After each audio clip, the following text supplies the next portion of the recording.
ឡើងសែនឈឺចាប់ហេតុអ្វីប្រត់អូនបែបយ៉ាងនេះមិននឹកស្មានស្នេហ៍យើងត្រូវជួបប្រទះរឿងបែបនេះបើសិនព្រួតពីអូនព្រោះតែអូនអស់ចិត្តបងក៏អស់ចិត្តលែងសើមកតែបងព្រាត់ពីរូបនួនល្អព្រោះវណ្ណៈ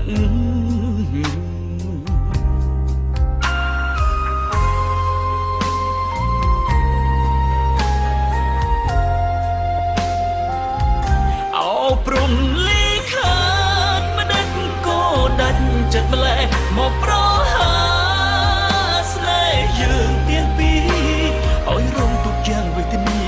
រស់រងកំពីព្រោះតែវណ្ណៈប្រហាខ្ញុំចោលទៅទុកនៅធ្វើអ្វីរស់នៅក៏គ្មាននៃអ្វីដែលបើពុំរត់ខ្ញុំឲ្យប្រត់ពីស្នេហ៍រស់រងកំពីវេទនាផ្លូវចិត្តម្ចាស់ជីវិតព្រាត់អូនព្រោះវណ្ណៈ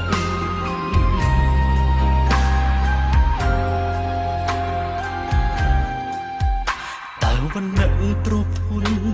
អាចទិញស្នេហ៍បរិសុទ្ធបានទេហេតុអ្វីមាសមេត្រូវពុកម្ដាយពងរត់អូនពីបងព្រោះតែឥឡូវបងគ្មានទ្រព្យធននឹងគេនៅសិក្សារៀនសូត្រនៅឡើយទេឈឺចាប់ណាស់ហេតុអ្វីក៏ស្នេហ៍ត្រូវតែភ្ជាប់នឹងមាសប្រាក់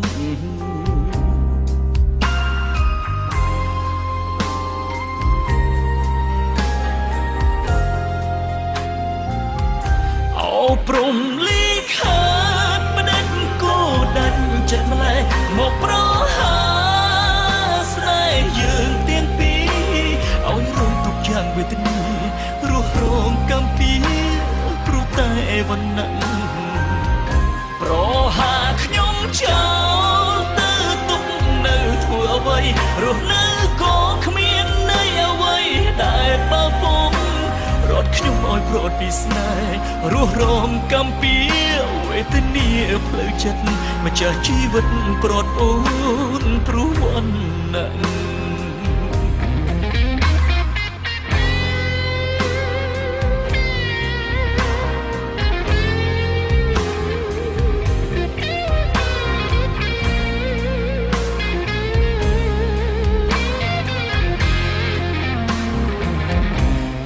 ព្រំលីខាតមិនដឹងក៏ដាច់ចិត្តម្លេះមកប្រហាស្នេហ៍យើងទាំងពីរឲ្យរងទុកយ៉ាងវេទនារស់រងកំពីព្រោះតែវណ្ណៈប្រហាខ្ញុំចោ